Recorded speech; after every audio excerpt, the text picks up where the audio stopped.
is a certified vehicle, and how do you know that it has gone through all of the checks that these commercials and dealerships boast that they have? Good question. And if I could tell you just a little story how that came about. Sure. A little bit over when Lexus first introduced their vehicle, the Lexus whole brand, close to 20 years ago.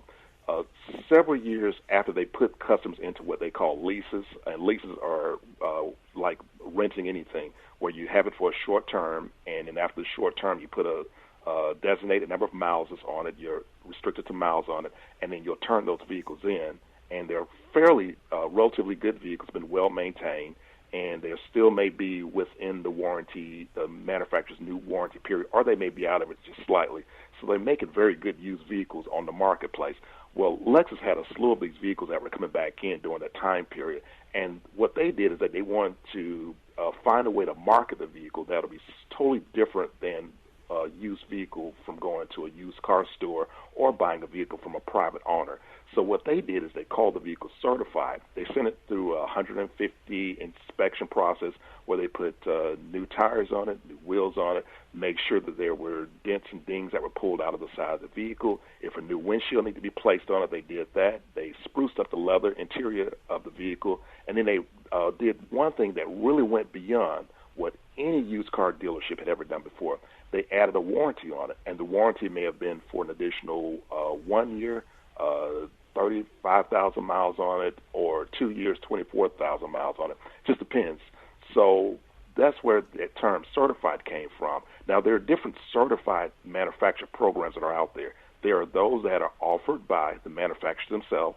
So GM may have one for their vehicles, Ford has them for their vehicles, Lexus has it for their vehicles. And let's say, for instance, Harold, you had your own dealership, and you had the Harold Fisher organization, but you sold used cars, and you said that you had a certified program. Well, yes, it could be considered a certified program, but your program is not the same program that's actually approved by the manufacturer itself. So that's also something to take into consideration as you're looking at versus a certified vehicle that's offered by a manufacturer and a certified vehicle that's offered by a used car organization that may not be tied in or affiliated with a new car organization or a new car brand. I'm talking to Jeff Fortson. He is an auto expert and editor of JEFFCARS.com. That's JEFFCARS.com. We're talking about buying a car, new or used, and how to save money and keep from getting ripped off. Jeff, you mentioned something that I wanted to ask about, and that's really interesting. When purchasing a used car, for example, sometimes you can buy a used car that is still under the original manufacturer's warranty. You may have an extra year or so left on the original warranty. If you buy an additional warranty, it cancels out the first one. Is that correct? And it extends it for however long you buy it. Do you recommend buying an extended warranty beyond the original warranty? Good question, Harold. Before I answer that, let me do a quick follow-up also as we talk about the certified vehicles as far as the price. Oh, sure. Please go ahead. Sorry about that. Typically, also, most certified vehicles, if you're buying a domestic certified vehicle, such as we consider domestic vehicles to be domestic or mainstream vehicles, I should say. We consider those to be Ford, General Motors, less Cadillac, Ford, General Motors, also Chrysler, and we also look at Honda, Toyota, because there's that fine line these days between what's domestic and what's not domestic, because a lot of these foreign vehicles now are actually being built here in the United States.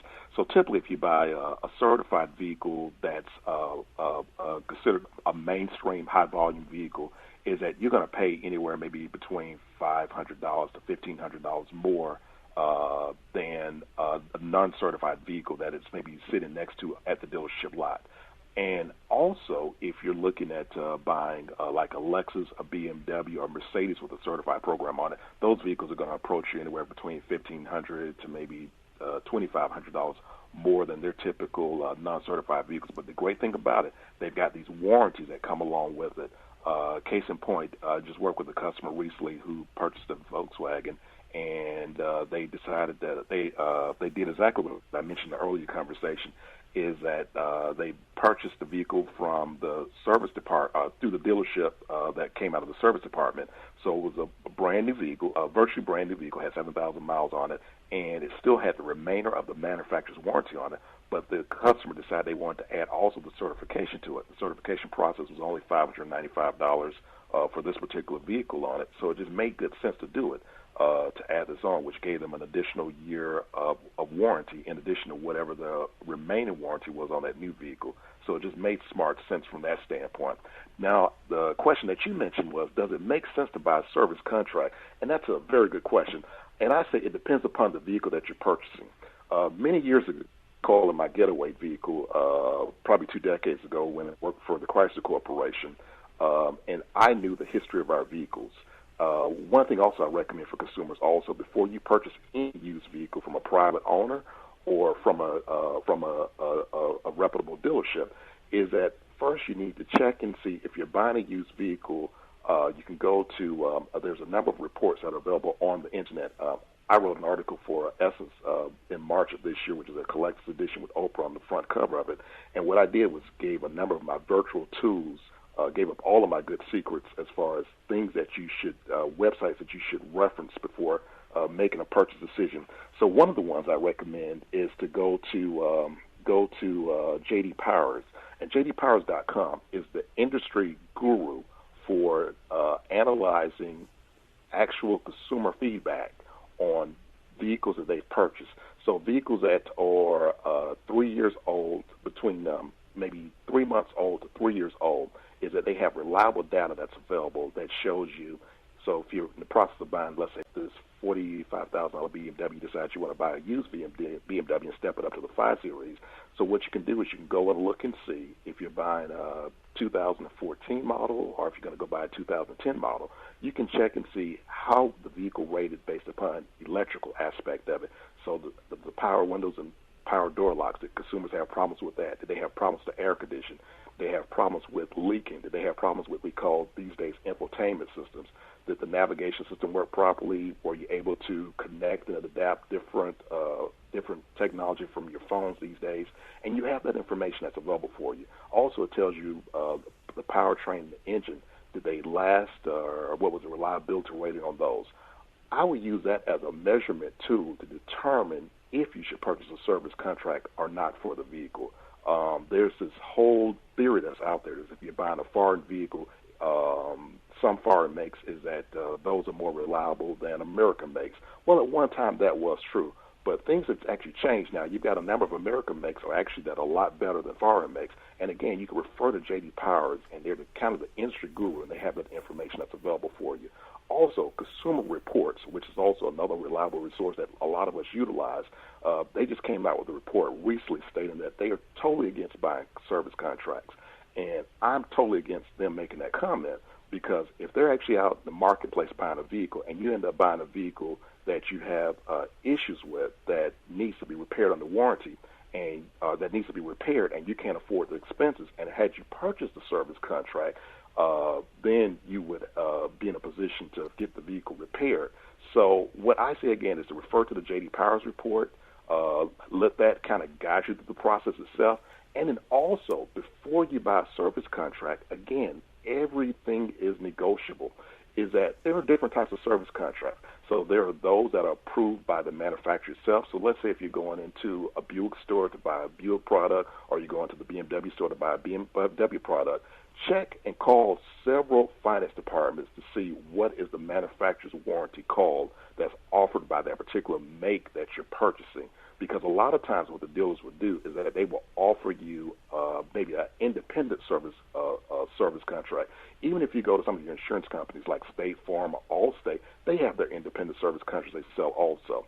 I don't recommend those contracts. And the reason for that is that the manufacturers, their service contracts have already been approved by them, and they know what needs to be done to actually repair their vehicles.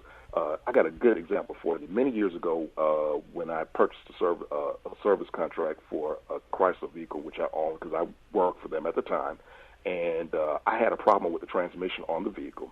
And when the transmission actually went out, it was actually my service contract had actually expired. But because I was loyal to the company, loyal to the dealership, not to the company, but because I was loyal to the dealership and I was loyal to this particular brand, and I had purchased a service contract, is that even with my service contract being expired, the dealership offered assistance to me with the repair, although I was probably maybe 8,000 to 9,000 miles out of warranty. Had I had an independent service contract that wasn't one that was specified through the particular brand, then I'm almost sure that there would have been no assistance offered by the manufacturer to assist me in paying for the product itself.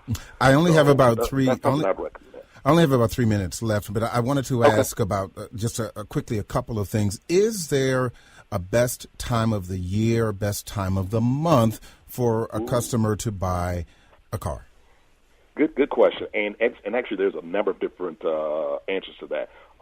One thing that we recommend is look at model year changeover.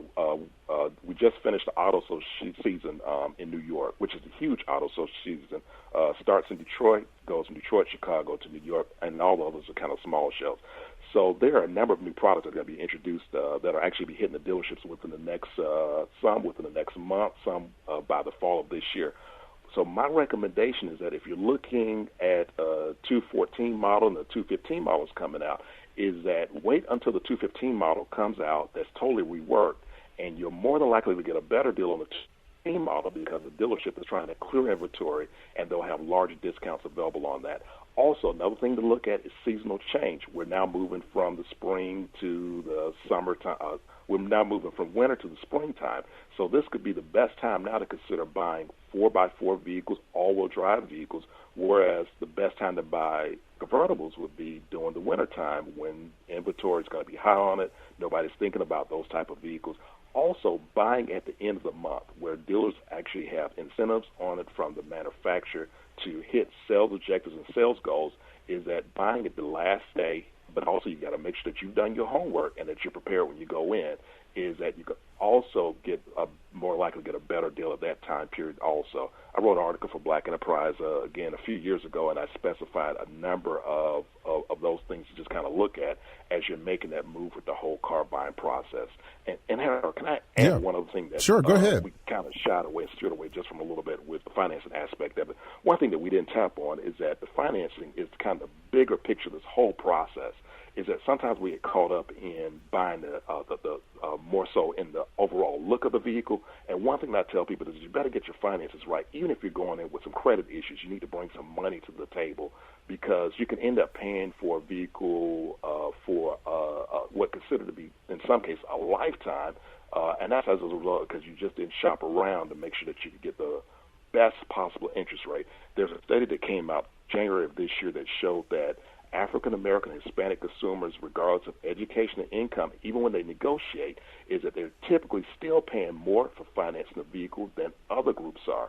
So, again, that's why we recommend going to a credit union and even your bank to get pre-qualified before you go into the dealership, and then you could use the dealership's financing as leverage and as a negotiating tool for you. Well, that's a great way to end this conversation, and hopefully we've been able to provide at least a beginning for a lot of people that are shopping for a new car, a used car, Jeep, SUV, what have you. So, Jeff Fortson, thank you so much. For those that are interested in finding out more about you and what you have to offer, where can they find you?